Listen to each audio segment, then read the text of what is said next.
बिस्मिल्लाहिर्रहमानिर्रहीम। अस्सलाम वालेकुम वीवर्स। आज मैं एक सीधी सादी मासूम सी हमेशा की तरह रेसिपी आपके साथ शेयर कर रही हूँ, यानी कि चना चाट, जो हमारे दस्तरखान की रौनक होती है इफ्तार के वक्त। सबसे पहले मैंने 2 कप उबले हुए चनों में 1 चम्मच के करीब नमक मिलाया है, आधा चम्मच लाल मिर्च मिलाई है, 1 चम्मच चाट मसाला मिलाया है, आधा चम्मच भुना हुआ कुटा हुआ ज़ीरा मिलाया है, 1 छोटे साइज़ की प्याज चॉप करके डाली है, 1 बड़े साइज़ का उबला हुआ आलू जिसको मैंने रंग डाल के उबाल लिया था, ऑरेंज फूड कलर। कभी आप ये ना समझें कि ये पपीता है, ये ऑरेंज फूड कलर में उबले हुए आलू हैं। इनको सब चीज़ों को हम अच्छी तरीके से मिक्स करेंगे। इन सब चीज़ों को अच्छी तरीके से मिक्स करने के बाद हम एक सर्विंग डिश ले लेंगे। आपको जिसमें भी सर्व करना है आप उस डिश में ये सारी चीज़ें डालें। सारी चना चाट में उस डिश में डालने के बाद इसको ऊपर से गार्निश करूँगी।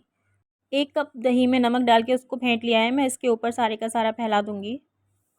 इसको मैंने थोड़ा सा पतला भी किया है। इसके ऊपर चॉप टमाटर डाल देंगे, चॉप प्याज डाल देंगे अपनी पसंद के मुताबिक। 1 हरी मिर्च काट के डालेंगे बारीक। हरी चटनी फैला देंगे इसके ऊपर।